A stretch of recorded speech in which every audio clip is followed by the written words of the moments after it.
orí bàbá ṣe fún mi ọ̀pọ̀ mi ò lè sọ́tọ̀ mi ò ní yàrá ìmọ̀re ọpẹ́ mi kọ́.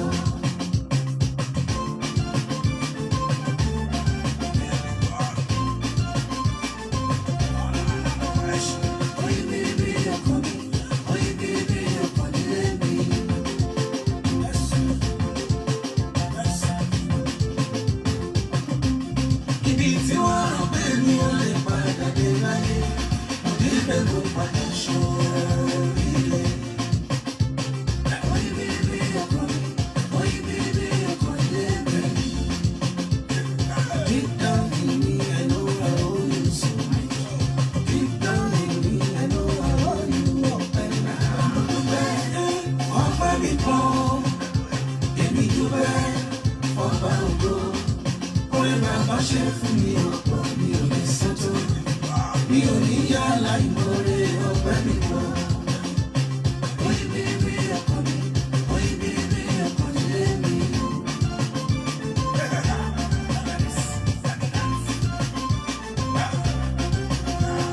Oyin bíbí ọkọ mi, oyin bíbí ọkọ lé mi.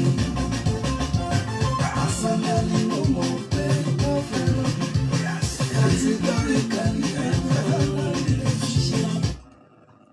Ire owó, ire ọlá, ire ọlà ó máa yí kan gbogbo wa ní agbára Ọlọ́run ní àṣálẹ́ yìí. Ẹ káàbọ̀ sórí ètò ìròyìn ayọ̀. Gbogbo ẹni tẹ́ ti wà pẹ̀lú mi lórí ìlà tẹ́ ti wà lórí ìlà pẹ̀lú mi. Ẹ máa bá wa share program mi. YK Yekini, ẹ káàbọ̀ sórí ìlà. Ẹ bá mi sọ fún wọn pé ètò ìròyìn ayọ̀ ti bẹ̀rẹ̀ ní àṣálẹ́ yìí. Bẹ́ẹ̀ ni ó ti bẹ̀rẹ̀ ní pẹrẹwu ní àṣálẹ́ yìí. Ètò náà ti bẹ̀rẹ̀ ní ètò ìròyìn ayọ̀ bá ṣe máa ń ṣe ní gbogbo ọjọ́ Monday àti Thursday. Bẹ́ẹ̀ ni ìní ọjọ́ Thursday lónìí. Ètò ti bẹ̀rẹ̀ náà nìyẹn. Ẹ máa bá wa share program yìí. A ti bẹ̀rẹ̀ ní pẹrẹwu. Ibi tí wọ́n rò pé mi ò lè padà dé láìsí, mo débẹ̀ ló padà sórí rẹ̀. Ìgbà tó ẹ gbógun lè bá mi lọ́jọ́ sí.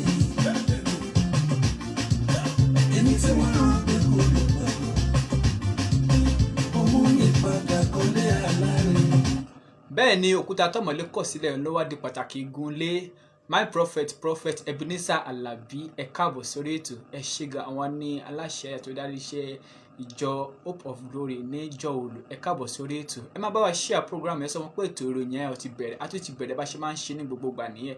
Ètò ti kíni ó ti bẹ̀rẹ̀ ní pẹ̀rẹ̀. Ìròyìn ayọ̀ létò. Ètò ní ìròyìn ayọ̀ pẹ̀lú Ṣọ́lí Kẹ́nì. Accra la fi kalẹ̀ sí ní ìlú Ghana. Bẹ́ẹ̀ ni Accra la wà ní ìlú Ghana. Ẹ máa bá ọ̀fọ̀kàn bá ètò náà lọ. Personally, mo mọ̀ pé ó fẹ́ràn mi. Categorically, I follow let me show you. Ìwọ ni o, ìwọ ni. Ìwọ ni o, ìwọ ni. Sọ̀rí ìwọ ló ń gbà mí lọ́wọ́ ogun ẹyẹ. Bẹ́ẹ̀ ni Ọlọ́run náà ni olóńgbà wa, òun ló ní gbèjà wa, òun ní ọba tó kíni tó gbà wá là. Bẹ́ẹ̀ ni my daddy, àwọn ìránṣẹ́ Ọlọ́run, àwọn daddy mi bò orí lórí ètò ní àṣálẹ́. Ẹ káàbọ̀ sórí ètò. Prophet Joseph Raphael, ẹ káàbọ̀ sórí ètò. Prophet Ebenezer Alabi, àwọn ni olùdarí ìjọ Mission of Hope Ministry. Bẹ́ẹ̀ ni Mission of Hope Ministry tó wà ní ìjọ Òòlù ní Accra ní ìlú Ghana.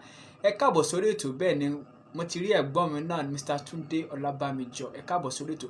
Ètò ti bẹ̀rẹ̀ níyẹ̀wò ètò ìròyìn ayọ̀. Mọ́túnráyọ̀, ẹ káàbọ̀ sórí ètò. Mọ́túnráyọ̀ Vicky bá wọn tèmi gan nìyẹn.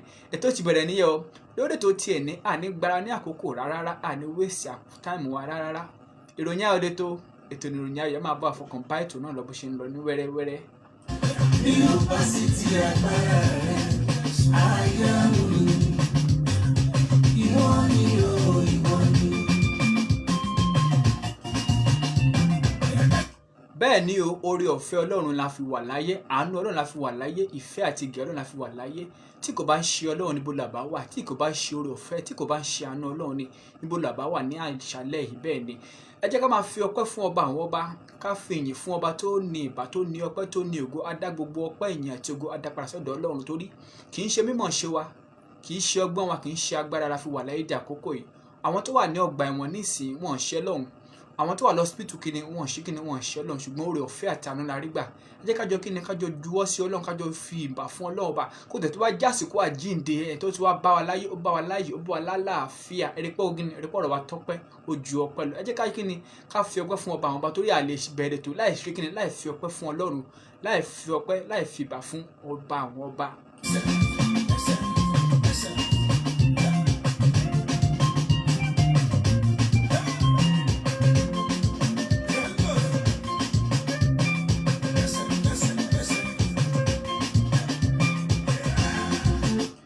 bákan náà kí ló máa dúpẹ́ lọ gbogbo àwọn sọ̀rọ̀sọ̀rọ̀ káàkiri àgbáyé, àwọn alátìlẹyìn, àwọn aṣíwájú tó ti ń ṣiṣẹ́ ìkémikíni ká tó máa ṣe, àwọn tó fi kíni tó fi iṣẹ́ náà lé wa lọ́wọ́, bẹ́ẹ̀ ni gbogbo àwọn tó ti ń sọ̀rọ̀ ṣáájú mi àtàwọn tó wà lẹ́yìn mi àtàwọn tó jẹ́ bàbá fún mi, ẹ ṣé gan fún àtìlẹyìn, ẹ ṣé gan fún ìtọ́sọ́nà ní gbogbo ìgbà.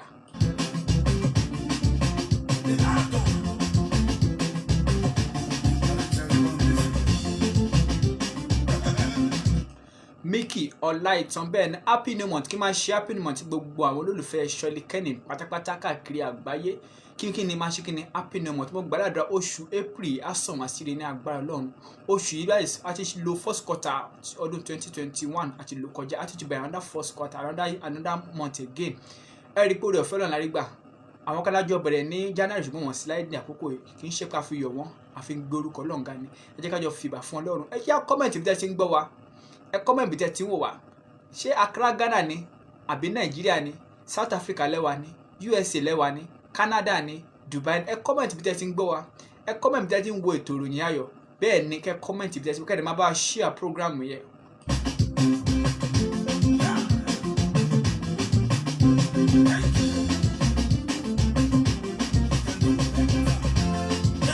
Bàbá mo dúpẹ́, ọba mi kọ́, èmi dúpẹ́, ọba ògo, oore bàbá ṣe fún mi ọ̀pọ̀ mi ò lè sọ́tọ̀, mi ò ní yàrá ìmọ̀re ọpẹ́ mi kọ́.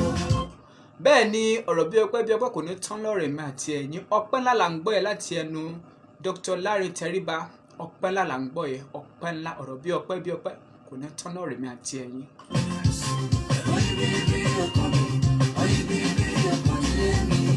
Ṣé ẹ̀ ń gbọ́ oyi bíríbí ó kàn mí, ire owó, ire ọlá, ire ọlà, ó máa yí kan nínú oṣù tuntun tá a wọ̀ ní agbára Ọlọ́run. Gbọ́pẹ́ wa báyìí wá, gbọ́pẹ́ wa báyìí wá, má gbọ́pẹ́ wa báyìí wá, gbọ́pẹ́ wa báyìí wá, má gbọ́pẹ́ wa. Larry Teriba once again. Are you ready to dance?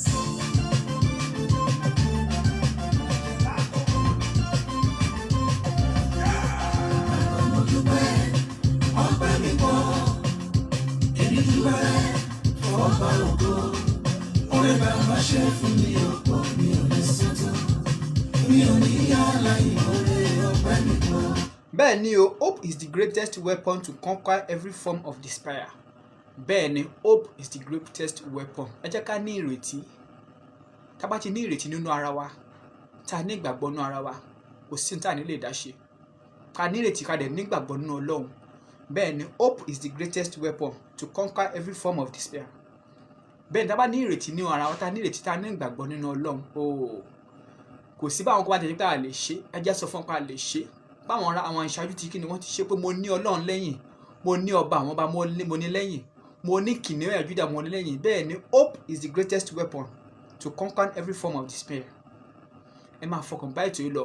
Gbogbo ẹni tẹ́ ti ń wo program ẹ̀, mo tún ráyọ̀ Vicky, bẹ́ẹ̀ ni láti Mòwe ní Nàìjíríà, mo tún ráyọ̀ Vicky. Bẹ́ẹ̀ kan náà ni Michael Ọláìtàn láti Àjùwọ̀n, alágbolé Àjùwọ̀n. Bẹ́ẹ̀ ni ẹ máa bá wa share program yẹn, bẹ́ẹ̀ ni ẹ sọ pé ètò ìròyìn àwọn ti bẹ̀rẹ̀ ní pẹrẹu pẹ̀lú Ṣọ́lí Kenny.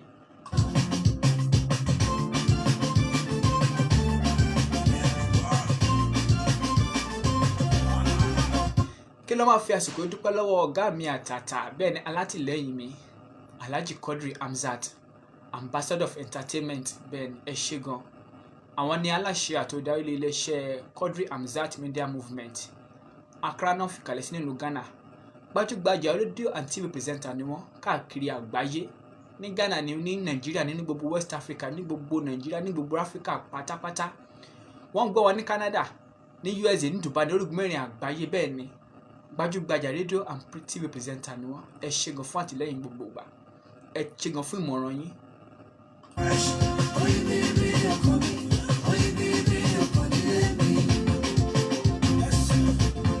Láìpẹ́ láì jìnnà a máa lọ ṣe kí ni a máa lọ ṣe happy birthday sí gbogbo àwọn olólùfẹ́ wa lórí ètò yìí. Àwọn tó ń ṣe ọjọ́ ìbí lẹ́ni, àwọn tó ń ṣe lọ́la, àtàwọn tó tún máa ṣe ní ọ̀túnla. Bẹ́ẹ̀ ni ká ló máa ṣe happy birthday sí gbogbo àwọn olólùfẹ́ wa pátápátá. À ń bọ̀ ní abala bẹ̀yẹn náà. Láìpẹ́ a máa lọ ṣe kí ni a máa lọ polówó ọjà fún yín, bọ̀ ṣáà máa fọ́ kí ni ẹ máa bá fọkàn bá ètò náà lọ bó ṣe lọ ní wẹ́rẹ́. Michael Ọláìtàn, more wisdom and grace, more powerful from above. Ẹ ṣé gan, God bless you my brother. Ó dé ètò ìròyìn alẹ́ wa o, ìròyìn àwọn ètò ìròyìn ayọ̀ pẹ̀lú Ṣọ́lí Kenny.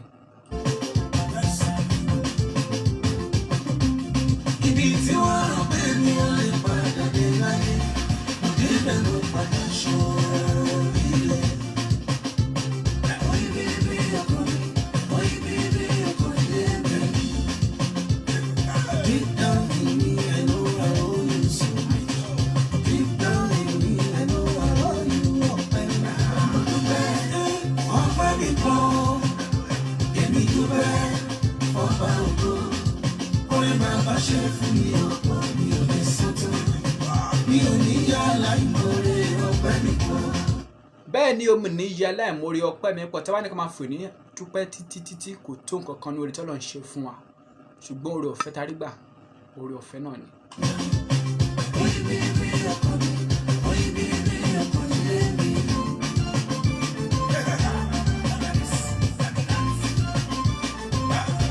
Oyin bíbí ọkọ mi, oyin bíbí ọkọ ilé mi. Personally, mo mọ̀ pé ìwọ fẹ́ràn mi.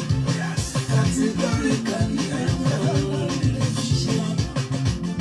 Ibi tí wọ́n rò pé mi ò lè padà dé láyé, mo débẹ̀ mo padà ṣoríire. Ìgbà tó ẹ gbógun dé ò bá mi lọ́jọ́ sí. Èmi tí wọ́n rò pé kò lè padà, ọmọ mi padà kọ́lé alárinrin. bẹ́ẹ̀ ni o ẹni tí a rà pé kò lè pàgọ́ ló wá kọ́lé alárinrin lókìní ló kọ́lé tí gbogbo ìkíni ló ń kọ́lé àwòṣífìlà. ẹ jẹ́ ká dé iléeṣẹ́ Papi T Affordables akíní ká dé iléeṣẹ́ Papi T Affordables à ń bọ̀. Orí ilé ti dé fún gbogbo èèyàn ìpínlẹ̀ Èkó àtàwọn agbègbè tó súnmọ́ mọ́ o. Papi T Affordable Enterprises ló ní ẹ máa bọ̀. Onírúurú fóònù tẹ́ bá fẹ́ lóríṣiríṣi. À ń ta laptop, à ń repair laptop, à ń unlock oríṣiríṣi àwọn laptop àti fóònù. Bẹ́ẹ̀ la tún ṣe flashing. Ilé ìtajà Papi T Affordable Enterprises ń tà fáwọn aláràtúntà bẹ́ẹ̀ ni wọ́n tún tẹ ẹyọ. Wọ́n ta gbogbo gadget accessories lóríṣiríṣi. Bákan náà lẹ lè order fún irúfẹ́ fóònù àti laptop tẹ́ bá fẹ́ online. Lọ́wọ́ kan yóò sì kàn yín lára. Ilé ìtajà Papi T Affordable Enterprises wà ní number 5 Fabolode Street, Fabolode bus stop, Akute Junction nípínlẹ̀ Ògùn. Ẹ lè kàn sí wa lórí Instagram page wa Papi T Affordables tàbí email papitaffordables@gmail.com. Website wa ní www.papitaffordablescent.com. Fún ẹ̀kúnrẹ́rẹ́ àlàyé pé Mr. Olúwaléyé Michael Olúwatósìn tí gbogbo èèyàn mọ̀ sí Papi T sórí +234 704 300 0194 tàbí +234 809 603 8231. Fojúlówó fóònù àti láptọ̀pù tó lálòpẹ́ Papi T ni ẹ kàn sí. Ó ní ohun t'Olúwa fẹ́ fi mí ṣe tó fi dá mi sí dòní. Ó ní ohun t'Olúwa fẹ́ fi mí ṣe tó fi dá mi sí dòní.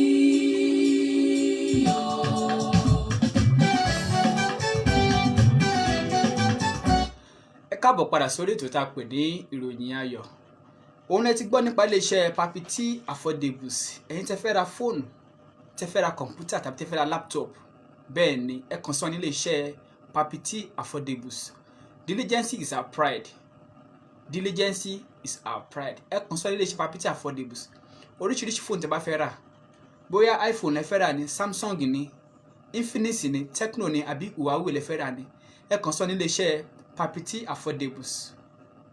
iléeṣẹ́ Papi T Affordables wà ní number 5 Fabolode Street, Fabolode bus stop, Akute Junction, Akute Ogun State. ibẹ̀ ní iléeṣẹ́ Papi T Affordables wà. Fabolode Street, Fabolode Junction, ibẹ̀ ni wọ́n wà ní Akute Junction. ibẹ̀ ní iléeṣẹ́ Papi T Affordables wà.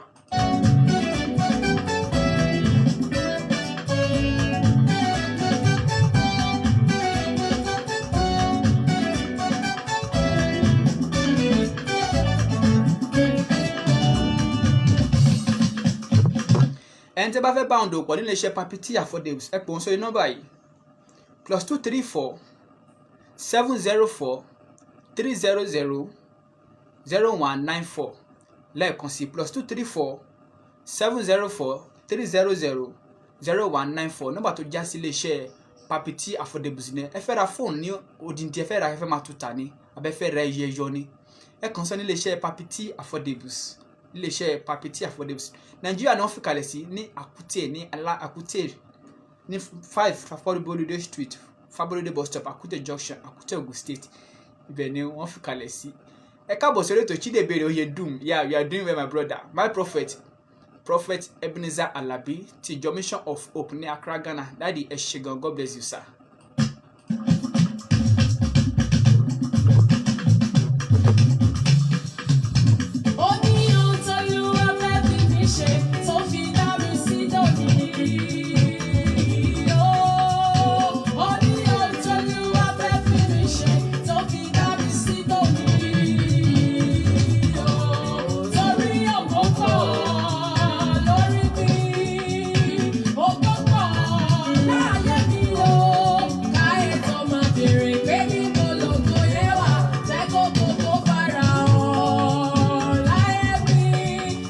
Bẹ́ẹ̀ni o, ọlọ́jẹ́ kí ògo kó farahàn nínú ayé mi. Ọrẹ Olúwa praise lẹ́ ń gbọ́ yẹ. Ọrẹ Olúwa praise, ìfarahàn ògo ní táìtù ẹ̀. Ìfarahàn ògo, mo gbàládùra nínú ọdún nínú tuntun tá mú ògo wa farahàn. Ògo wa ò ní farasin, à ní ṣẹ́rú ẹgbẹ́ wa. Ẹ lọ máa download ẹ̀. Ó ti wà lórí Audiomack, ó ti wà lórí YouTube. Bẹ́ẹ̀ni, ẹ lọ máa download ẹ̀ káàkiri. Ó ṣẹ̀ jáde ní hot cake ni. Tẹ́ bá gbọ́ hot cake, tẹ́ ẹ bá gbọ́ orin ẹ̀gá ẹ mọ̀ pé ìmísí Ọlọ́run wà nú ẹ̀. Ìfarahàn ògo. Mo gbàládùra ògo wa farahàn ní agbára Ọlọ́run.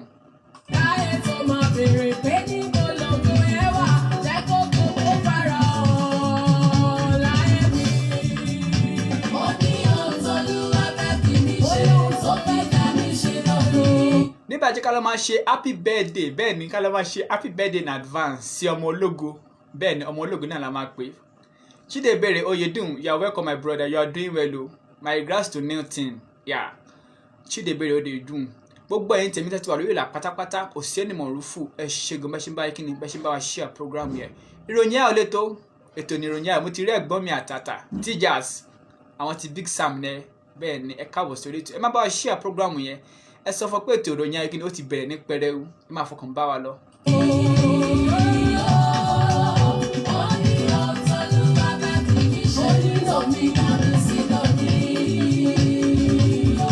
Bẹ́ẹ̀ ni ó nídìí tá fi wà láyé, ó nídìí tá fi wà láyé, ó nídìí tọ́lọ̀ fi dé mi àti ẹ̀yin títí di òní. Bẹ́ẹ̀ ni ó nídìí tọ́lọ̀ fi dá wa títí di òní.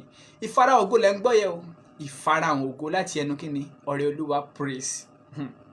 Ọmọ ọlọ́jọ́ bí ọ̀la náà nìyẹn, Ọrẹ Olúwa praise.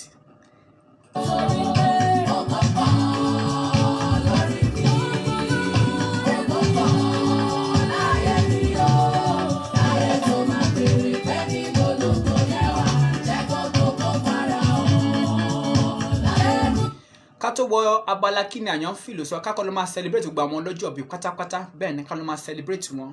Kí máa ṣe happy birthday sí Ọrẹ Olúwa praise. April 2nd ni birthday wọn ti ń ṣe ọ̀la.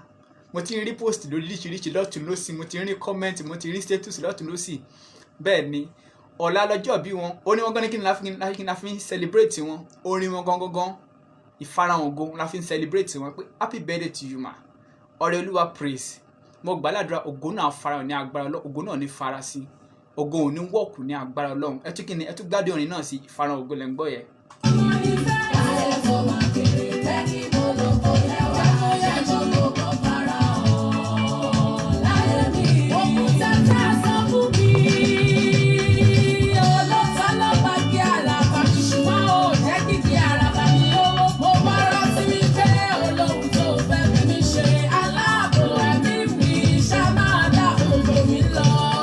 Bẹ́ẹ̀ ni aláàbò ẹ̀mí mi ṣáà máa dáàbò bò mí lọ. Apostle Nathan Salas ẹ̀ka lẹ́sà. Bẹ́ẹ̀ ni ẹ káàbọ̀ sórí ètò. Àwọn aláṣẹ iléeṣẹ́ Dídúà online ni àwọn náà tún ní aláṣẹ Diamond Jet Forex Business Center. A ṣì ń bọ̀ ń bẹ̀. Orí ọ̀rọ̀ happy birthday a ṣì ń wá bẹ́ẹ̀ ni. Ẹ bá mi ṣe happy birthday sí àwọn olólùfẹ́ mi. Ẹ bá mi ṣe happy birthday sí Ọrẹ Olúwa praise. Ẹ bá mi ṣe happy birthday sí àwọn tó tẹ̀ mọ́ ṣe happy birthday tá máa ṣe happy birthday sí ó pọ̀ dáadáa. Ká bẹ̀rẹ̀ látọ̀dọ̀ Ọrẹ Olúwa praise. Ọmọ ológo, ògo náà farahàn ní agbára Ọlọ́run. Ẹ gbọ́ orin náà lẹ́ẹ̀kan sí. Blessed assurance, Jesus is mine. Oh, the fountains of glory divine, heir of salvation, purchased of God, born of the Spirit, washed in His blood.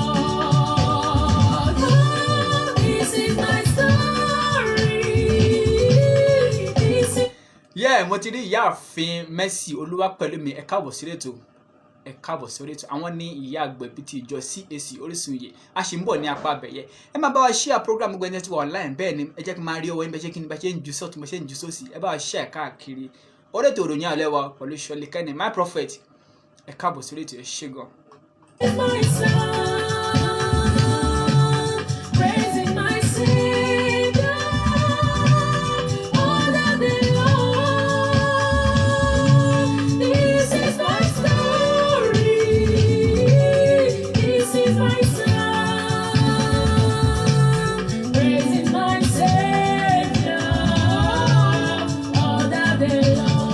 bẹ́ẹ̀ ni kí tún máa lọ ṣe happy birthday sí Dáre Wonder bẹ́ẹ̀ ni Dáre Wonder àfijù onílù bẹ́ẹ̀ ni chairman onílù bẹ́ẹ̀ ni àwọn tún ní secretary àwọn onílù ní Morning Star Zone bẹ́ẹ̀ ni Dáre Wonder happy birthday to you ìgbà ọdún kan ni àṣẹ iṣẹ́ àmọ́dún ní agbára Ọlọ́run.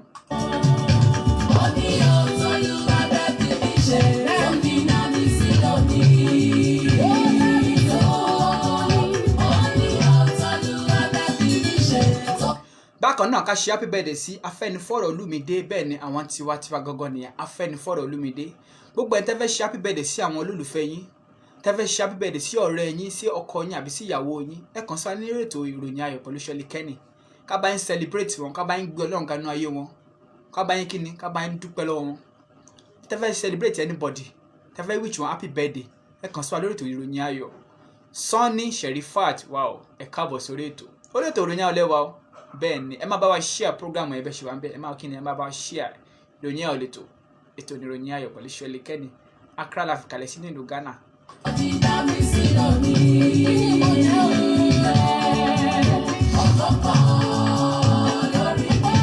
ògo pọ̀ lórí mi gan bẹ́ẹ̀ ni orí ẹ̀yin gbogbo olólùfẹ́ mi mọ̀ pé ògo náà farahàn ní agbára Ọlọ́run kí tó máa ṣe happy birthday in advance sí Ṣẹ́gun Crown bẹ́ẹ̀ ni Ewélan Jésù gbajúgbajà olórin ni wọ́n bẹ́ẹ̀ ni olórin jùjú olórin gospel Ṣẹ́gun Crown Ewélan Jésù happy birthday to you bẹ́ẹ̀ ni my twin Dáre Wonder bẹ́ẹ̀ ni ọjọ́ celebrate ọjọ́ kan náà ni bẹ́ẹ̀ ni Ọrẹ́lúwà praise ọ̀la ẹ̀yin àti Dáre Wonder máa pè yín bí tẹ́ máa gbé wa lọ bẹ́ẹ̀ ṣe máa celebrate birthday náà fún wa bẹ́ẹ̀ ni ẹ má wọrí ó dẹ́yìn ètò.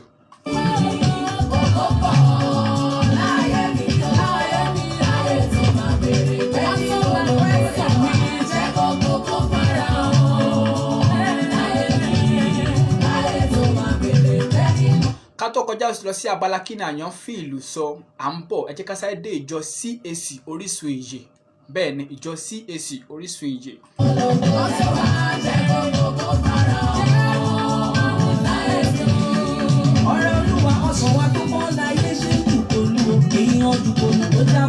ìjọ Christ Apostolic Church Orísun Ìyè Fountain of Life Gospel Ministry tó wà ní number 7 Abúlé Òjó Road Alágbolé Àkútè Ògùn State wọ́n ní ká máa fi tìpẹ́tìfẹ́ ṣàlàyé àwọn programs wọn fún yín kẹ́ ẹ lè darapọ̀ mọ́ àwọn programs wa wọ́n máa ń ṣe Sunday service wọn ní aago 8 àárọ̀ sí aago 11 gbogbo ọjọ́ Sunday sí ọjọ́ Sunday wọ́n máa ń bẹ̀rẹ̀ ní aago 8 àárọ̀ ní gbogbo ọjọ́ Sunday aago 8 àárọ̀ sí aago 11 àárọ̀ just 3 hours program ni ọjọ́ náà fà yìn Ọlọ́run tó fi máa ń dúpẹ́ ní ọwọ́ Ọlọ́run ọjọ́ Tuesday náà máa ń ṣe Bible study ní gbogbo ọjọ́ Tuesday ní dédé aago 6 sí aago 8 àṣálẹ́ ní gbogbo ọjọ́ Tuesday ọjọ́ Wednesday máa ń ṣe ìpàdé aláboyún oníbísí àti àwọn ọlọ́mọ wẹ́wẹ́ níbẹ̀rẹ̀ tí máa pàdé ìyáàfin Olúwaléyẹ Mercy bẹ́ẹ̀ ni àwọn ní ìyá àgbẹ̀bí ti ìjọ CAC Orísun ìbẹ̀rẹ̀ tí máa bá wọn pàdé wọ́n máa ń gbàdúrà fún àwọn ọmọ àwọn tó wojú ara fún ọmọ wọ́n máa ń gbàdúrà fún àwọn ọkọ wọn ní gbogbo ọjọ́ Wednesday bẹ́ẹ̀ ni ọjọ́ Wednesday ọjọ́ àánú ní dédé aago 9 àárọ̀ sí aago 11 aago 9 àárọ̀ sí aago 11 bákan náà ní gbogbo ọjọ́ Friday wọ́n máa ń ṣe ìṣọ́ọ̀rù níjọ CAC Orísun Ìyè ní aago 12 sí aago 4. kò ní kíkí wá sọ tuntun o àwa máa rògbòlò torí pé ògbó pọ̀ láyé wa. bẹ́ẹ̀ ni ògo pọ̀ láyé mi Ọrẹ́lúwà praise lẹ́ ń gbọ́ yẹ ìfarahàn ògo ẹ lọ́ máa download ẹ̀ ó wà lórí Audiomack ó wà lórí YouTube ó wà lórí Boomplay ẹ lọ́ máa download ẹ̀ ìfarahàn ògo mo gbàdúrà ògo náà farahàn web mayok ẹ káàbọ̀ sórí ètò Medulla Oyèbọ̀dé bẹ́ẹ̀ ni Oyèbọ̀ Adédèjì Ahmed ẹ̀gbọ́n mi àtàtà God bless you orí ètò ìròyìn alẹ́ wa ẹ máa bá wa share program yẹn. ìgbà kó wá wò ọ́. Ọlọ́run ògo tó bá wá gbogbo ìyè wa mi. Akóredé ní gbẹ́gbà gbogbo sókè wípé wọ́n máa ń polówó láyé wa. bẹ́ẹ̀ ni o a máa rógolo ní ayé wa bẹ́ẹ̀ ni àní wáyé asán. Tètè wá gbogbo ayé wa wí, gbogbo wa tètè sọ̀rọ̀ sókè gbogbo fara hàn láyé bí. Ṣé mọ́mọ́ tó máa ń ta wọ́n ní ẹsẹ̀? ṣé ẹ̀ ń gbádùn orin yẹn bẹ́ẹ̀ ni ṣé ẹ̀ ń fọkàn bọ́ orin yẹn lọ ọ̀nà ọmọ tó máa ga ẹ̀sìn àtẹ́rìn wọn gbàdúrà ògo náà farahàn ní agbára Ọlọ́run. Web Mayork, welcome on board. Thanks for watching the program. Please share the program. Yeah, Apostle Salas, you're welcome. You're doing well, my brother.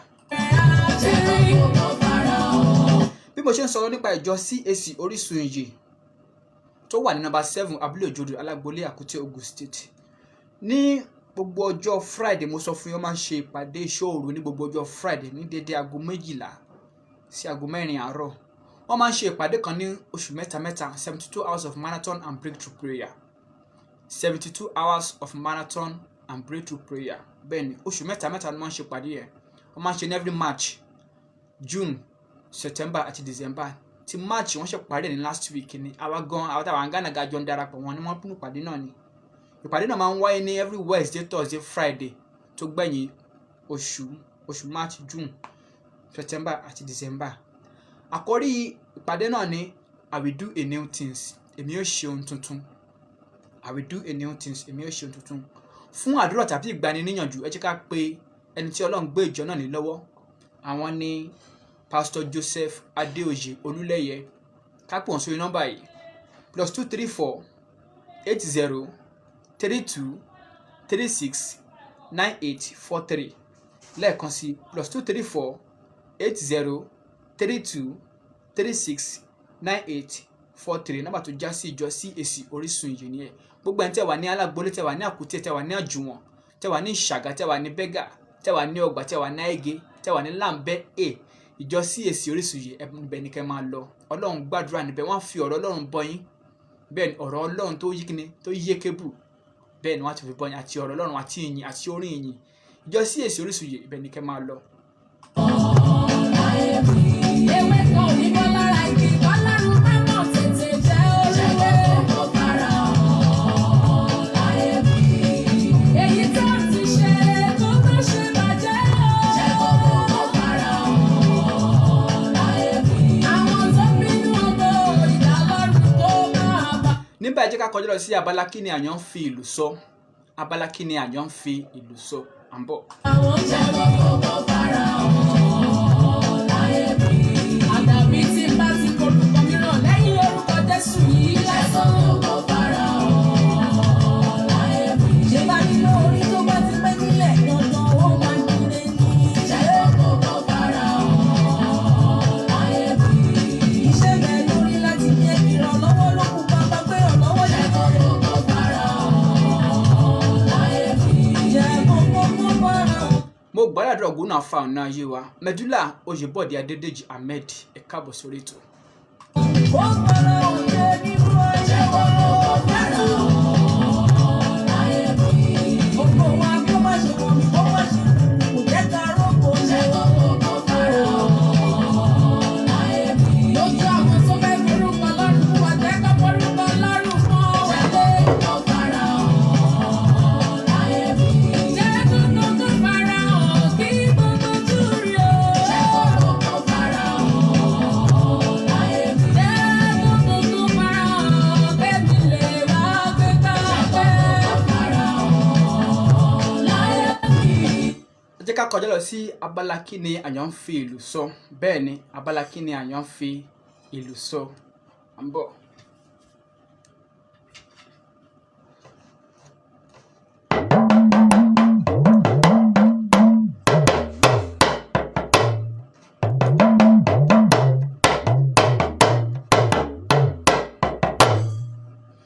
Òun náà lẹ ti gbọ́ yẹn nǹkan tí àyàn fi ìlú sọ. Bẹ́ẹ̀ ni nǹkan tí àyàn fi ìlú sọ lẹ ti gbọ́ yẹn.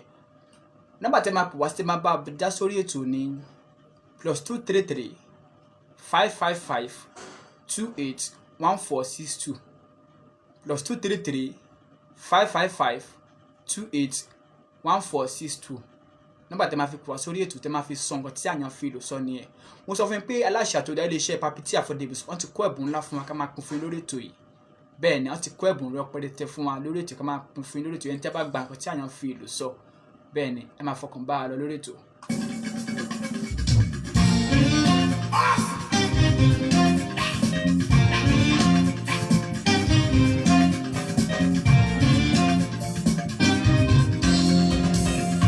Whenever I play my music, come on, you go dancing. Emini afe awesome baba dara siwa. Ako ponzo bobo mo you go aiga. Ẹ jẹ́ ká tú ìlù rẹ̀ lù torí àwọn tí ò gbọ́ dáadáa nǹkan tí àyàn fi lò sọ, ká tú ìlù rẹ̀ lù.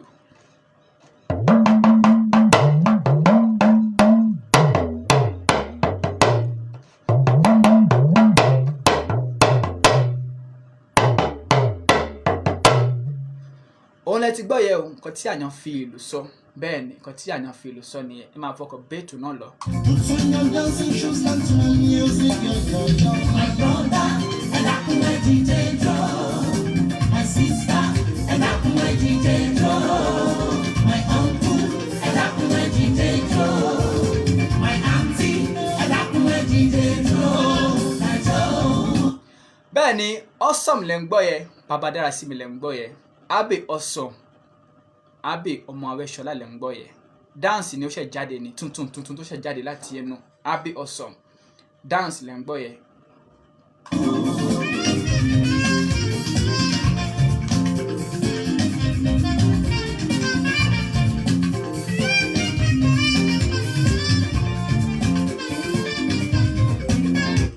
Níbẹ̀ ẹ jẹ́ ká kọjá lọ sí ilé-iṣẹ́ Diamond Jet Forest Business Center.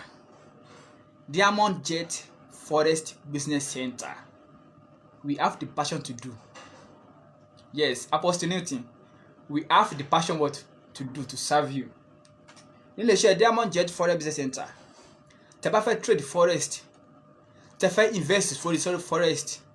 Tẹ́ fẹ́ mọ̀ nípa forest education. Àbí forest signal. Àbí any forest advice. Ẹ jẹ́ kan sọ nílé-iṣẹ́ Diamond Jet Forest Business Center. Accra náà fi kalẹ̀ sí nílùú Ghana. Wọ́n wà ní Sotuom ní around Pentecost University. Sotuom ní around Pentecost University. Ibẹ̀ ní ilé-iṣẹ́ Diamond Jet Forest Business Center wà. Labalaba fún labalaba. Ó fò lúwa lára. Bàbá àlàbà fi àkọ́dá rẹ̀ fún labalaba. Awesome lẹ ń gbọ́ yẹ, dance lẹ ń gbọ́ láti ẹnu awesome bẹ́ẹ̀ ni. Dance láti ẹnu awesome.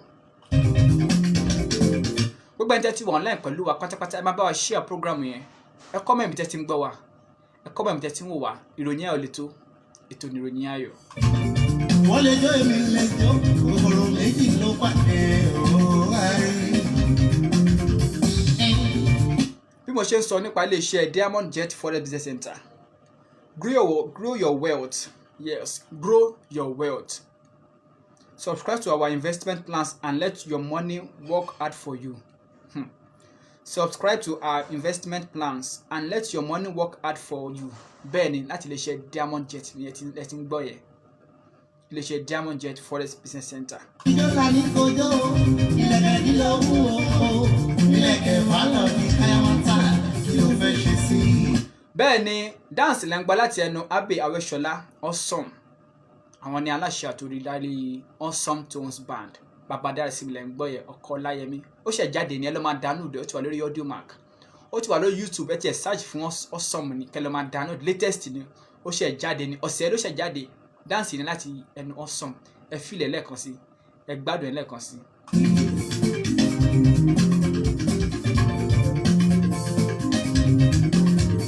Má fọwọ́ kan bẹ̀yẹ, ìjó ni kò bá mi jó.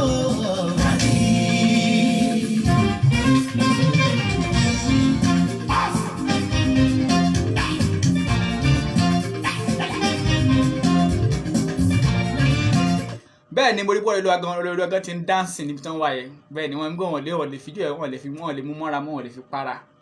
Dáǹsì lẹ́ ń gbọ́ láti ẹnu awesome bẹ́ẹ̀ ni ẹ lọ máa download ẹ̀ káàkiri. Bí mo ṣe ń sọ nípa ilé-iṣẹ́ Diamond Jet Forest Business Center, wọ́n ní oríṣiríṣi plans fún àwọn olólùfẹ́ wọn, àwọn customer, àwọn clients wọn àtọ̀tọ̀. Wọ́n ní oríṣiríṣi plans fún wọn. oríṣiríṣi package ni wọ́n ní oríṣiríṣi package mẹ́ta tó ń filẹ̀ lẹ́nu ọjọ́ mẹ́ta yìí kẹ́ lè jàǹfààní ẹ̀ wọ́n ní bronze silver àti gold bronze silver àti gold lórí bronze yẹn tẹ́ bá invest lórí bíi 50,000 Nigerian money àbí 500 cedi Ghana money investment wọn bẹ̀rẹ̀ tó di 500 cedi upward tẹ́ bá ní 500 cedi ẹ lè invest ní iléeṣẹ́ Diamond Jet kò dìgbà tẹ́ bá ṣe ní billions àbí millions tẹ́ bá ní 500 cedi yẹn ní Ghana money equivalent to almost be 50,000 Nigerian money ẹ lè invest tẹ́ bá invest pẹ̀lú 500 cedi ẹ máa gba 7% of your invest every month ẹ lè invest for 3 months 6 months or a year bẹ́ẹ̀ ni. Americans dance my music, Canadian rocks my music, African love my music travel no visa all around the world, all around the world. Ay, ay, ay, ay. Mo ti rí ẹ̀gbọ́n mi àtàtà Bámbẹ́kẹ́ Ṣèyí bẹ́ẹ̀ ni Bámbẹ́kẹ́ Ṣèyí ẹ káàbọ̀ sórí ètò Jíbọ́lá Awẹ́ yà ẹ káàbọ̀ sórí ètò orí ètò ìròyìn alẹ́ wa pẹ̀lú Ṣọ́lé Kẹ́nì Jíbọ́lá Awẹ́ ìyàwó wa tuntun ẹ káàbọ̀ sórí ètò. All around the world, all around the world. Ay, ay, ay, ay. Okay, I won't dance my music. Georgie rocks my music. Roxy Martin rocks my music. Dagaban is playing the money.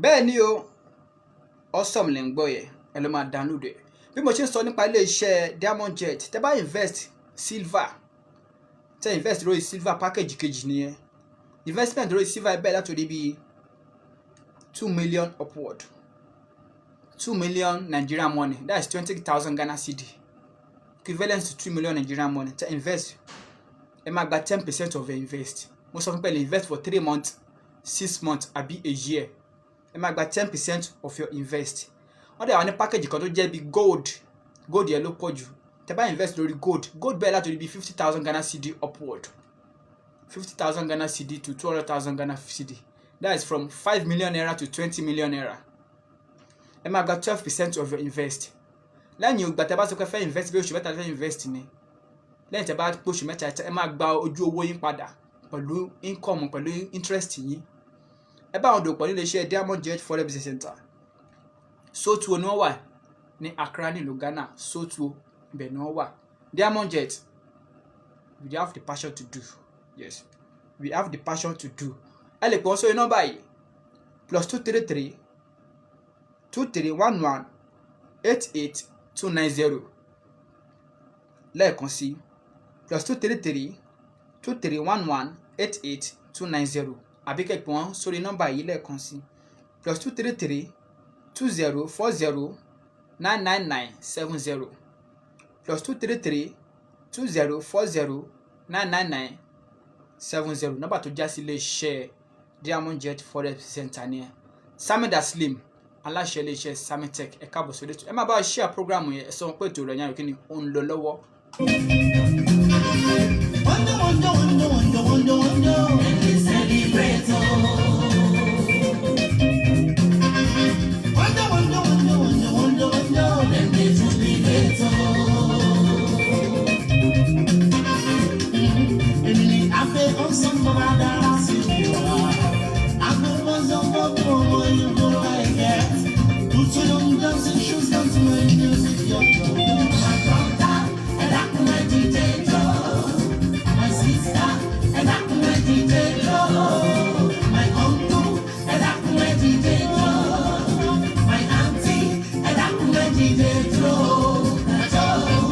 bẹ́ẹ̀ ni dáǹsì ni láti ẹnu awesome Abẹ́ Awẹ́ṣọlá Samida Slim ẹ káàbọ̀ sórí ètò ẹ má bá wa share program yẹn ìròyìn ayọ̀ lẹ́tọ̀ ètò ìròyìn ayọ̀ ẹ má bá wa share ẹ̀.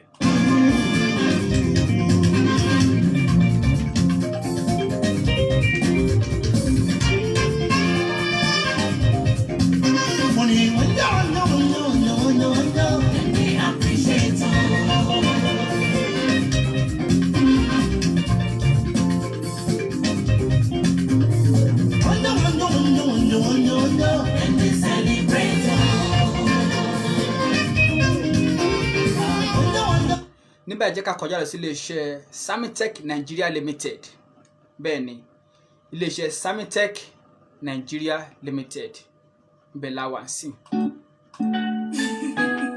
It's nice, somebody. Medulla. Let's go. Baba God, it be only you. Everything I do, it be only you. I sit right here, it be only you. Even if I play, it be only you. Baba God, it be only you. Everything I do, it be only you. I sit right here, it be only you. Even if I play, it be only you. Bẹ́ẹ̀ ni o, Only God lẹ́ ń gbọ́ yẹn. Only God láti ẹnu Medulla Deji Praise. Medulla lẹ́ ń gbọ́ yẹn. Only God lẹ́ ń gbọ́ yẹn. Ẹ ṣe kí ni ẹ fìlẹ̀ lẹ́ẹ̀kan sí. Everything I do, it be only you. I sit right here, it be only you. Even if I play, it be only you. Shall let me tell you something. Waiting Baba do me, no be smarting. Turns my life from nothing to something. If no be you, my life for done rotting. Master, I still wonder. Can Jehovah like me, turn water? Push it from Lori Meta. And Jehovah enter my mind. Bẹ́ẹ̀ ni o, Only God nìyẹn láti ẹnu Deji Praise aka Medulla. Ẹ lọ máa download ẹ̀, ó ṣe jáde ni. Ó wà lórí YouTube, ó wà lórí Audiomack, ó wà lórí Boomplay. Ẹ lọ máa download ẹ̀. Bẹ́ẹ̀ ẹ jẹ́ ká gbé ara wa lárugẹ. Only God nìyẹn, Ọlọ́run nìkan ṣoṣo ni. Ọba lánàá, ọba lónìí, ọba títí ayé àìnípẹ̀kun. Ẹ lọ máa download ẹ̀ o. Salimi Dalislim, ẹ lọ máa download ẹ̀. Ọrẹlúwa Praise. I used to be lost, you show me the way you care for me. You never make me go astray.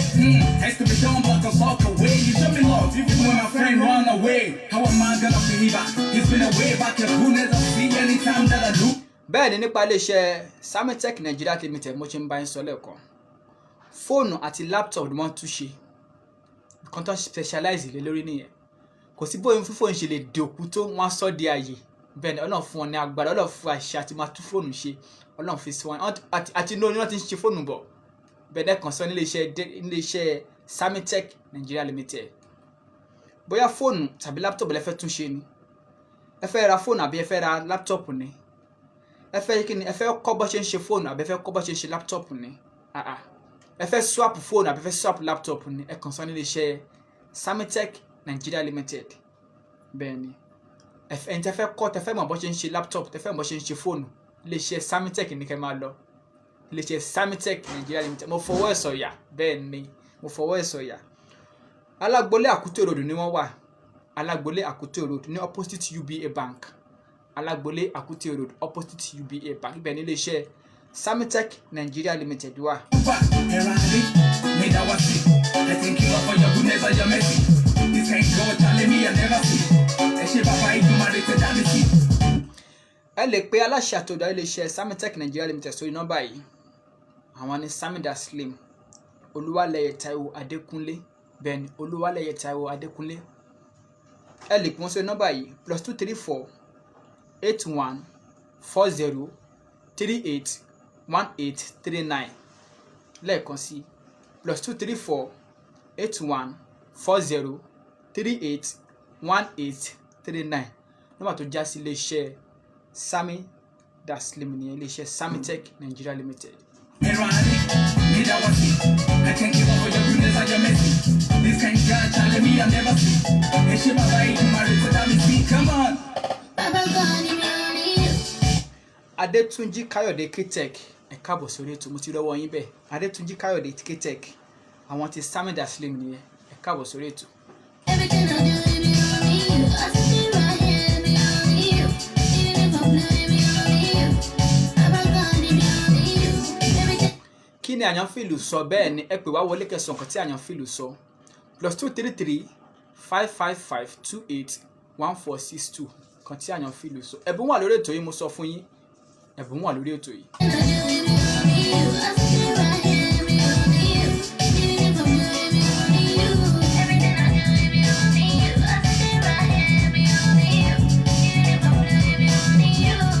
Let me break it down the syllable. Ọlọ́run Kerubo is able and capable to set a table before the table and untouchable. Ọlọ́run Abraham Isaac pẹ̀lú Jacob. Ọba tó fún tẹnìwẹ̀ Ọlọ́run tí ó lálébò. Òjìyà nítorí mi yókù lórí àgbélébò. Mo ti rẹ́ni fẹ̀yìntì, láì bí olùṣubú. The holy changer, unchangeable, consuming fire, unconsumable, general overseer, unseeable, commander in chief, kábíyèsí unquestionable. Ẹ̀rọ adé, mi dá wá sí. I thank you Lord for you. bẹ́ẹ̀ ni o èrò adé wẹ̀gbà wá sí ó lẹ́ ń gbọ́ yẹ o only God ọlọ́run nìkan ṣoṣo only God. Deji Praise lẹ́ ń gbọ́ yẹ o Deji Praise aka Medulla ó lẹ́ ń gbọ́ yẹ ẹ lọ́ máa download ọ̀ṣẹ̀ jáde ni only God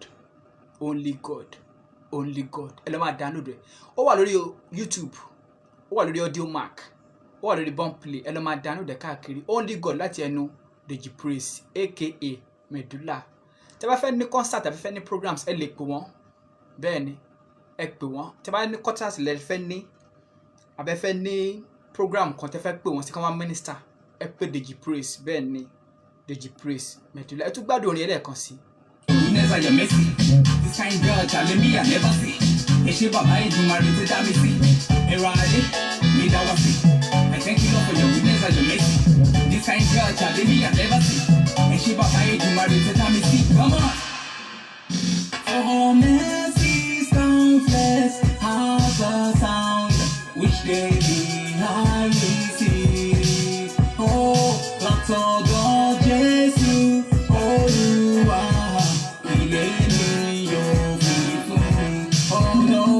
Baba God, it be only you. Everything I do, it be only you. I sit right here, it be only you. Even if I'm blue, it be only you. bẹ́ẹ̀ ni o only God Opportunity Salance you are welcome on board. Baba God, it be only you. Everything I do, it be only you. I sit right here, it be only you. Even if I'm blue, it be only you. Baba God, it be only you. Everything I do, it be only you. I sit right here, it be only you. Even if I'm blue, it be only you. bẹ́ẹ̀ ni only God lẹ́ ń gbọ́ yẹ mo ṣe kí ni mo ṣàlàyé fún yín only God láti ẹnu Deji Praise lẹ́ ń gbọ́ yẹ only God láti ẹnu Deji Praise ẹ lọ́ máa download ẹ ẹ lọ́ máa kí ni ẹ lọ́ máa download ẹ ẹ lọ́ máa kí ni ẹ lọ́ máa download ẹ. ọ̀rọ̀ ìṣítí máa rẹ̀ gbogbo ènìyàn ẹ wá gbọ́. ọ̀gbọ̀gbọ̀ nílé ayé èèyàn gbọ́. ìgbà àti lọ́wọ́lọ́wọ́ ìgbà àti níláàrí o. orí mi jọ̀wọ́ ẹlẹ́dà mi o. orí mi jọ̀wọ́ ẹlẹ́dà mi o. ìgbàkúgbà tàdá fún mi láti ṣe rere ò láyé. màmá jẹ́ ó lọ lásán màmá jẹ́ ó lọ lóko. bẹ́ẹ̀ ni o ìgbàkúgbà tá a dá fún wọn láti ṣeré láyé kò ní lọ mọ́ wa lára kò ní lọ lásán kò ní lọ lófo àárírè náà ṣe ní agbára Ọlọ́run. ìgbàkúgbà tàdá fún mi láti ṣe. níbà jẹ́ ká kọjá sí iléeṣẹ́ 3-star Fish Empire bẹ́ẹ̀ ni ìwọ tó fẹ́ rẹ já ọ̀rọ̀.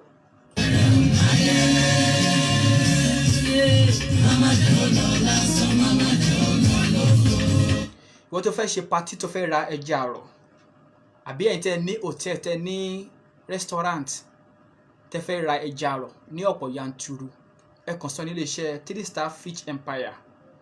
wọ́n wà ní nọ́mbà 27 Unity Close gan ní Magboro ní Nàìjíríà ibẹ̀ ni wọ́n wà nọ́mbà 27 Unity Close gan ní Magboro ní Ogun State ibẹ̀ ni wọ́n wà ní Nàìjíríà 3-star Fish Empire. ẹ lè pọ́n sórí nọ́mbà yìí +234 91 366 70 771 lẹ́ẹ̀kan sí +234 91 366 70 771 nọ́mbà tó já sí iléeṣẹ́ 3-star Fish Empire nìyẹn ẹni tẹ́ fẹ́ rẹ ẹja àrọ̀ tẹ́ fẹ́ máa sìn àbí tẹ́ fẹ́ máa ta iléeṣẹ́ 3-star Fish Empire bẹ́ẹ̀ ni kẹ́ máa lọ.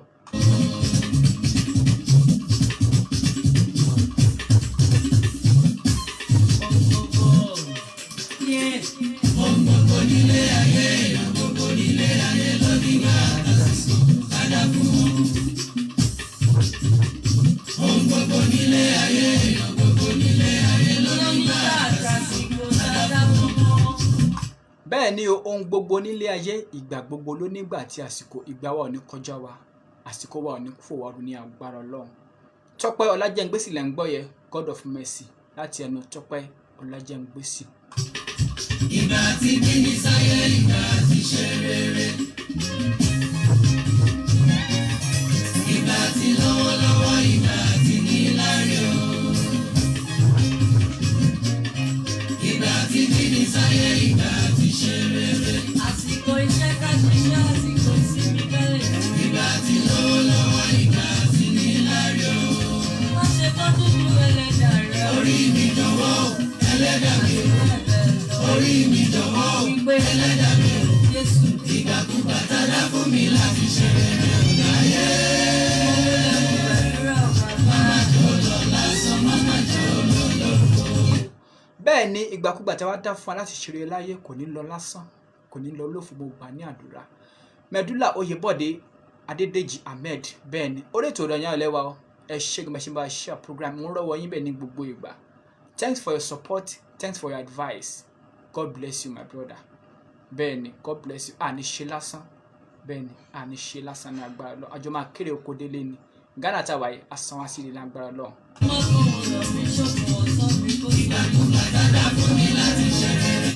Nílé iṣẹ́ Ṣọ́lí Kenny Entertainment bẹ́ẹ̀ ni ẹ lè bá ọdọ pọ̀.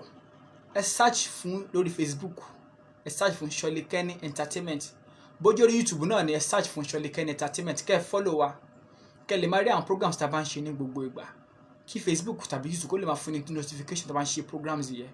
Lórí Facebook ẹ search fún Ṣọ́lí Kenny Entertainment, kẹ́ ẹ follow wa, bẹ́ẹ̀ ni kẹ́ ẹ follow wa lórí Facebook ni àbí lórí YouTube ni Ṣọ́lí Kenny Entertainment. Tẹ́ bá dẹ̀ fẹ́ ní nǹkan tẹ́ fẹ́ bá wa sọ, ẹ fẹ́ ṣe birthday shout out fẹ́ ní fún àwọn olólùfẹ́ yín, ẹ fẹ́ polówó ọjà yín àbí ẹ fẹ́ sponsor ètò yìí, ẹ pè wá sórí nọ́mbà yìí +233 555 28 1462 +233 555 28 1462 nọ́mbà tó já sí iléeṣẹ́ Ṣọ́lí Kenny Entertainment nìyẹn.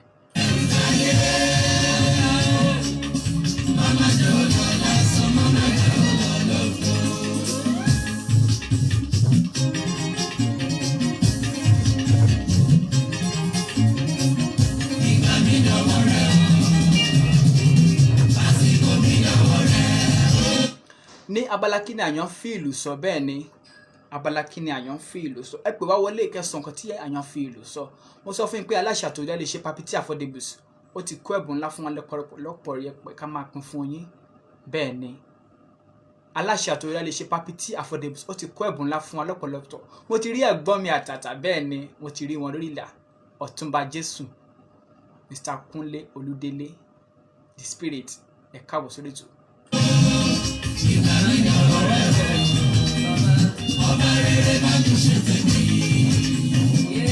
Bẹ́ẹ̀ ni ìgbà wa ò ní kọjá wa ní agbára Ọlọ́run, àsìkò wa ò ní fò wá ru, ìgbà tó ká bẹ̀rẹ̀ sí ṣeré láyé kò ní fò wá ru, ẹni ẹlẹ́rù nígbà ṣe wá ṣe. Orí ètò ìròyìn alẹ́ wa ọ, bẹ́ẹ̀ ni ẹ̀gbọ́n mi àtàtà ẹ má bá mi kí ìyàwó wa àǹtí Búkì, ẹ má bá mi kí wọn dáadáa, àti gbogbo ẹgbẹ́ The Spirit Crew. Ẹ sọ pé Ṣọ́lí Kenny mi kó máa kí wọn, mo ní kí ẹ má bá mi kí wọn dáadáa, mo miss wọn gan. Bẹ́ẹ̀ ni my manager Abíọ́dún ẹ má bá mi kí wọn dáadáa, gbogbo Spirit Crew pátápátá ẹ má bá mi kí wọn.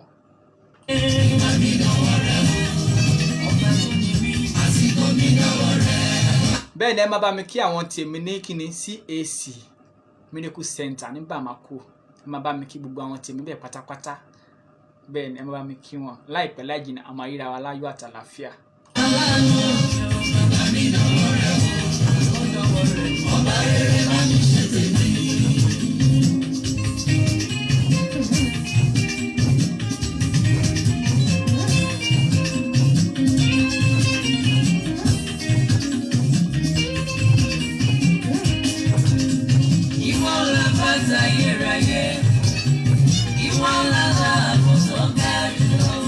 Bẹ́ẹ̀ ni o, God of Mercy lẹ́ ń gbọ́ yẹ, God of Mercy láti ẹnu Tọ́pẹ́ Ọlájẹ́ngbésì òun lẹ́ ń gbọ́ yẹ, God of Mercy láti ẹnu Tọ́pẹ́ Ọlájẹ́ngbésì.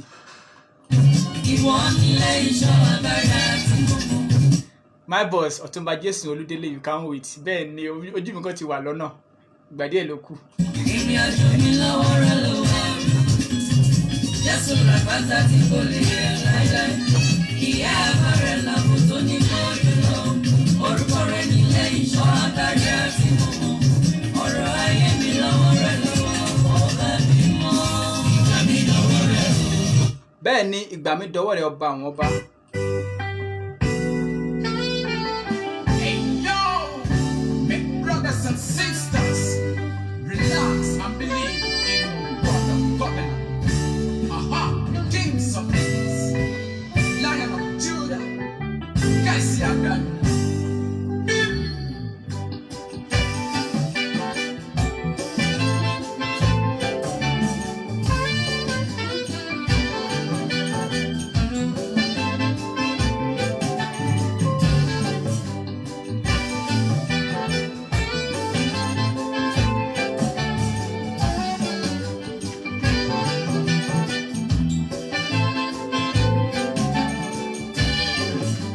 inú mi dùn, ara mi ẹ bá mi yọ̀.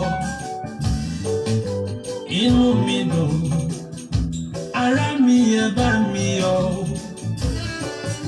Ohun tí mo béèrè lọ́wọ́ Ọlọ́run ó ti ṣe. bẹ́ẹ̀ ni o, inú mi gan ń dùn, ohun tí mo béèrè lọ́wọ́ ló ti ṣe, ó ti ṣàṣepé fún mi. Ọ̀túnba Jésù lẹ́ ń gbọ́ yẹn. Bẹ́ẹ̀ ni, Ọ̀túnba Jésù lẹ́ ń gbọ́ yẹn. Mr. Kunle Olúdélé, The Spirit Crew, Ọ̀túnba Jésù lẹ́ ń gbọ́ yẹn. Ohun tí mo béèrè lọ́wọ́ Ọlọ́run ó ti ṣe. Olúwa kì í ṣe ènìyàn tí ó yẹ májẹ̀mú. Olúwa kì í ṣe ènìyàn tí ó yẹ májẹ̀mú.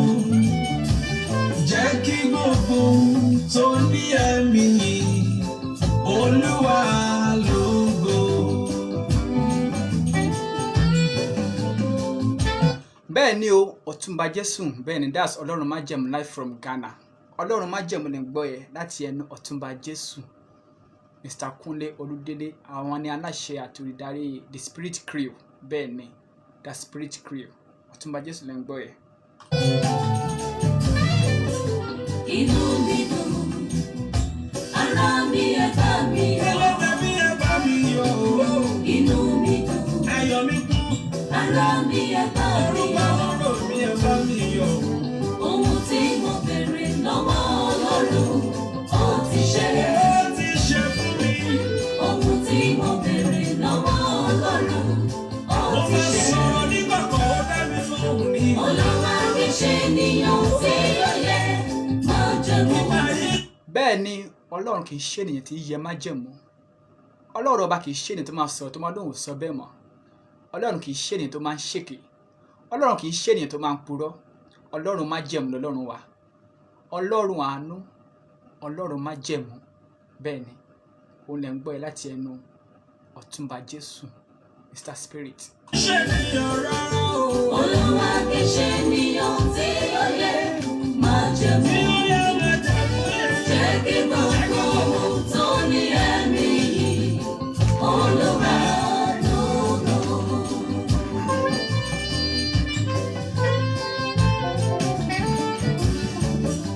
Ọlọ́run kì í ṣe ènìyàn tí yẹ ìlérí.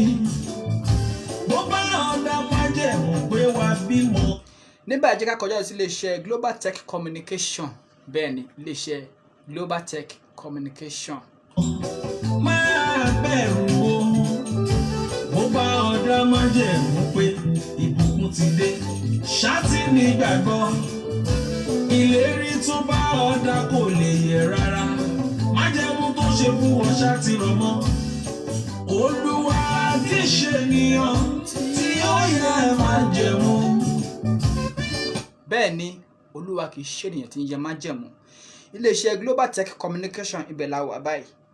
Ẹni tẹ́ fẹ́ ṣe inverter solar system sínú ilé yín, tẹ́ fẹ́ ṣe CCTV camera sí ilé tàbí sínú ọ́fíìsì yín, tàbí sí ìjọ àbí tàbí sí àdúgbò yín, ẹ fẹ́ ṣe inverter system àbí solar system àbí ẹ fẹ́ ṣe CCTV camera àbí electrical fence ni tẹ́ máa ń ṣe sínú ilé, tàbí computer networking àbí electrical, anything electrical àbí fire alarm system lẹ fẹ́ ṣe sínú ilé yín ni ẹ kàn sí ilé iṣẹ́ Global Tech Communication.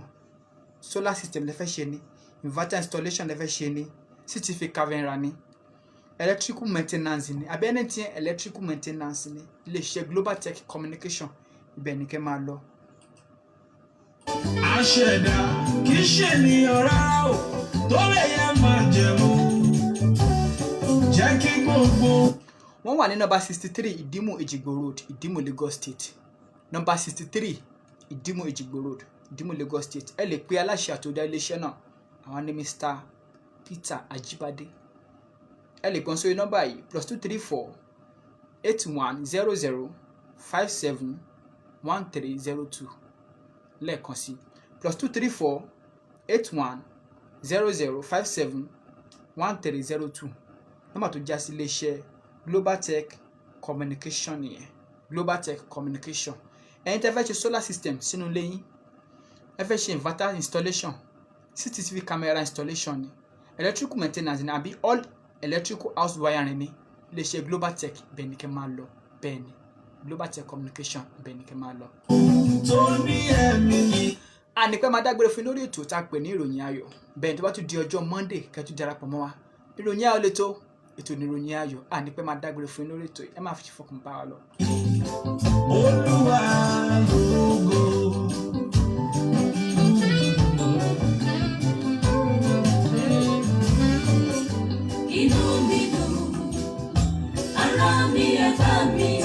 Bẹ́ẹ̀ ni o, Ọlọ́run májẹ̀mú òun lẹ̀ ń gbọ́ ẹ̀ láti ẹnu Ọ̀túnba Jésù Mr. Kúnlé Olúdélé.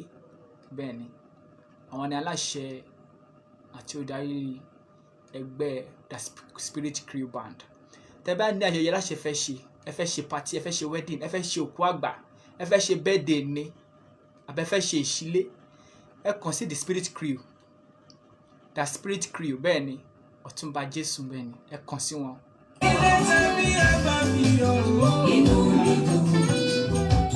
Amúnudùn ni wọ́n, amódedùn ni wọ́n. Gbogbo pàtí tí bá fẹ́ ṣe bẹ́ẹ̀ ni wọ́n á rí kí ni wọ́n bá ń ṣe jẹ́ pé inú ẹ̀yin gan máa dùn. Ẹ kàn sí wọn, The Spirit Crew. Ara mi ẹ bá mi lọ́wọ́ bàbá yìí ṣe o. Ohun tí mo bèrè lọ́wọ́ Ọlọ́run ó ti ṣe. Ti dá mi lóhùn. Ohun tí mo bèrè lọ́wọ́ Ọlọ́run ó ti ṣe. Bẹ́ẹ̀ ni bó ṣe ń sọ The Spirit Crew, ẹ pè wọ́n sórí nọ́mbà yìí bóyá ẹ fẹ́ ṣe pàtí, ẹ fẹ́ ṣe ayẹyẹ ni, bẹ́ẹ̀dì lẹ fẹ́ ṣe ni, ìṣílé lẹ fẹ́ ṣe ni, wedding lẹ fẹ́ ṣe ni, òkú àgbà lẹ fẹ́ ṣe ni. Bẹ́ẹ̀ ni ẹ kàn sí wọn lórí nọ́mbà yìí +234 90 95 26 7077.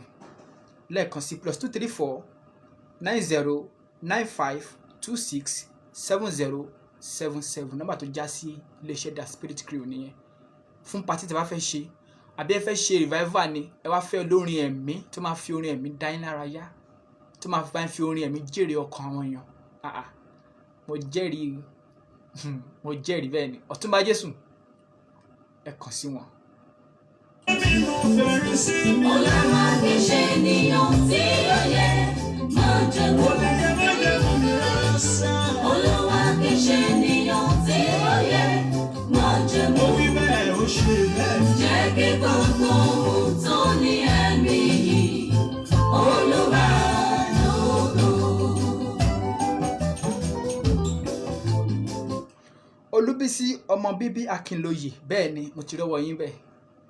Olúbísí ọmọ bíbí Akínlóye, ẹ káàbọ̀ sórí ètò. Àwọn ti ṣọlẹ̀ kẹ́ni ni ẹ má bá wa share program yẹn, Queen Àjọkẹ́, Queen Voice, ẹ káàbọ̀ sórí ètò.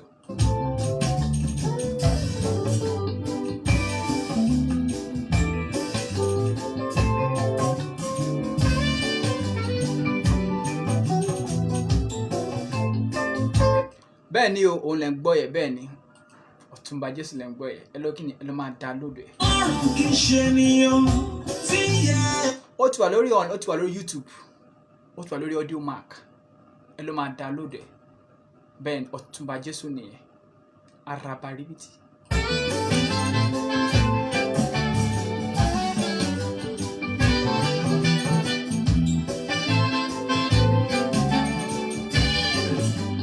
Inú mi dùn, ara mi ẹ bá mi yọ̀. Inú mi gan dùn, ara ẹ bá mi yọ̀. Inú mi dùn, ara mi ẹ bá mi yọ̀. Ohun tí mo bèrè lọ́wọ́ Ọlọ́run ó ti ṣe. Ohun tí mo bèrè lọ́wọ́ Ọlọ́run ó ti ṣe. Olúwa kì í ṣe ènìyàn tí ó yẹ máa jẹ̀mú. Olúwa kì í ṣe ènìyàn tí ó yẹ máa jẹ̀mú.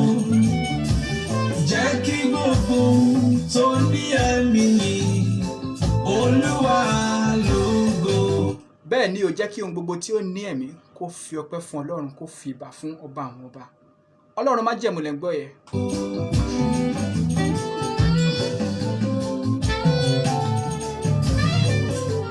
Inú mi dùn, ara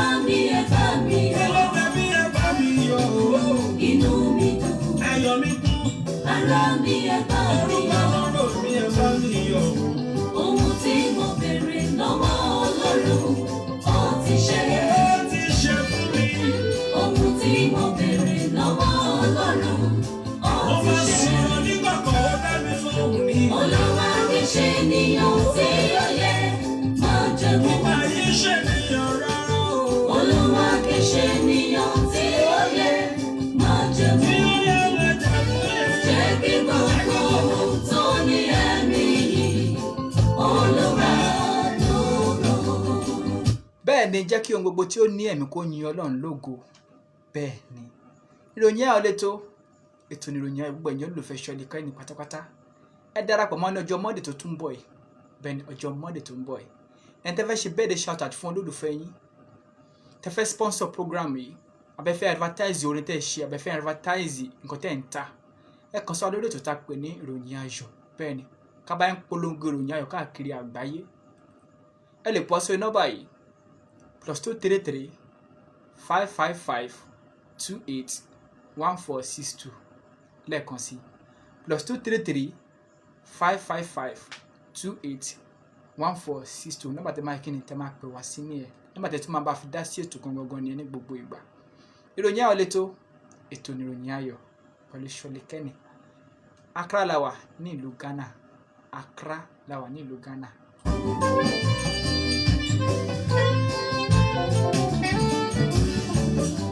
Ọlọ́run kì í ṣe ènìyàn tí yẹ ìlérí. Bó bá ọ̀dà májẹ̀mú pé wá bímọ, máa bẹ̀rù o. Bó bá ọ̀dà májẹ̀mú pé ìbùkún ti dé, ṣáàtì nígbàgbọ́. Ìlérí tó bá ọ̀dà kò lè yẹ rárá. Májẹ̀mú tó ṣe fún wọn ṣáàtì rọ̀ mọ́. Olúwa kì í ṣe ènìyàn tí ó yẹ májẹ̀mú. Aṣẹ̀dá kì í ṣe ènìyàn rárá o tó lè yẹ májẹ̀mú. Jẹ́ kí gbogbo tó ní ẹ̀mí yìí Olúwa. bẹ́ẹ̀ ni o Ọlọ́run kì í ṣe ènìyàn tí kìíní tó ń yẹ májẹ̀mú. ẹ lọ́ máa download ẹ̀ káàkiri, mo sọ fún yín Ọ̀túnba Jésù nìyẹn. Ọ̀túnba Jésù. Agogo.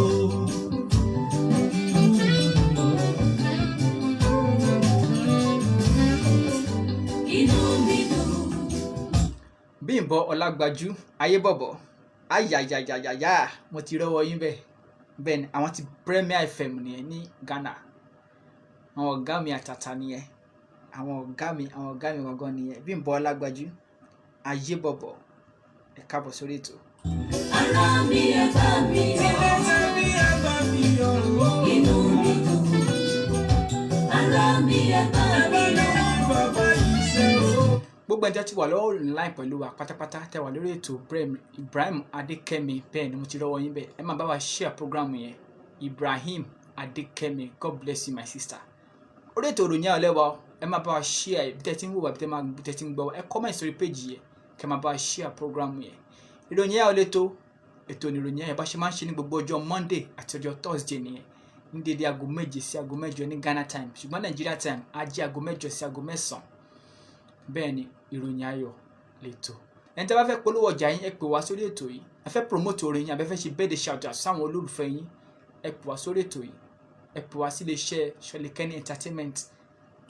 Ohun tí mo béèrè lọ́wọ́ Ọlọ́run ó ti ṣe. Ẹ ti dá mi lóhùn o. Ohun tí mo béèrè lọ́wọ́ Ọlọ́run ó ti ṣe. Ẹ̀rí jẹ́ mi nù fẹ̀rí sí mi. Olúwa kì í ṣe ènìyàn tí ó yẹ máa jẹ̀mú. Kò lè yẹ májẹ̀mú mi rárá sá.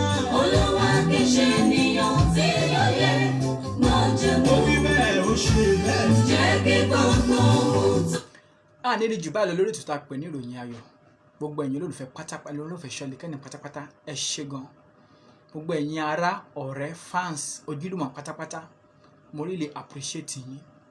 gbogbo àwọn ti ìlú Ghana, àwọn ti Nàìjíríà pátápátá, àwọn ti Dubai ni, àwọn ti Canada ni, àwọn ti US pátápátá mo really appreciate yín. Tó ní ẹ̀mí yìí Olúwa lógo. ká tó máa lọ lórí ètò lé ní bẹ́ẹ̀ ni ká ká lọ máa celebrate bẹ́ẹ̀ ni ká lọ máa celebrate bàbá ìbẹ́ta bẹ́ẹ̀ ni ká lé kíni ká lọ máa celebrate bàbá ìbẹ́ta.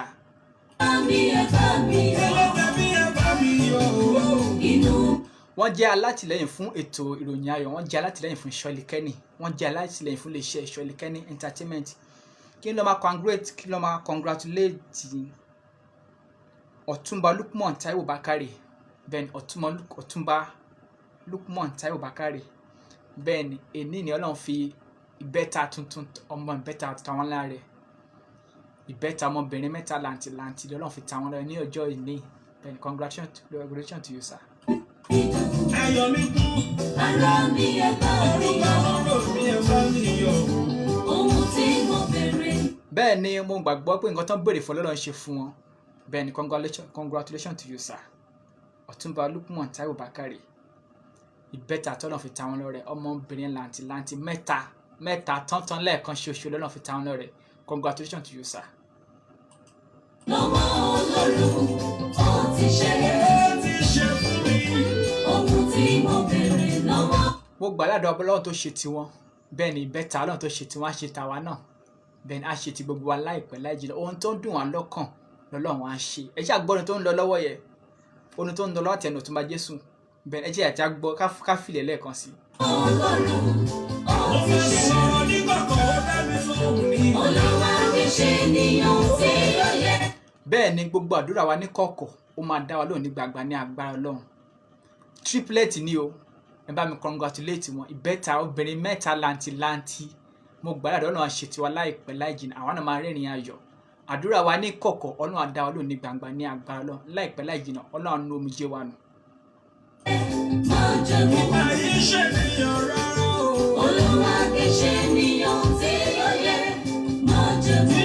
Once again, big congratulations to you, sir. Ọ̀túnba Lukman Taiwo Bakare. Àwọn gan fúnra wọn gan ìbejì ni wọ́n. Ọlọ́run ti wá fi bẹ́tà ta wọn lọ́rẹ. Ẹ rí i pé double celebration ni. Àwọn gan fúnra wọn ìbejì ni wọ́n. Ìbejì làwọn gan. Ọlọ́run ti wá fi bẹ́tà ta wọn lọ́rẹ. Ọlọ́run tóbi lọ́ba ṣá. Jẹ́ kí gbogbo ohun tó ní ẹ̀mí yìí, Olúwa lógo.